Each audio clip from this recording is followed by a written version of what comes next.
ഹരി പണ്ട് ഹരനൊത്ത് വിളയാടവേ അവതാരത്തികവാർന്ന കരുണാനിധേ.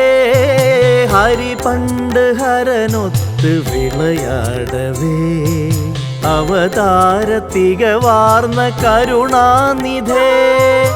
അടിയന്റെ ഇടനെഞ്ചൊരജലം പ്രഭോ അവിടെ പൊൻപടിമേലെ കുടികൊള്ളു നീ.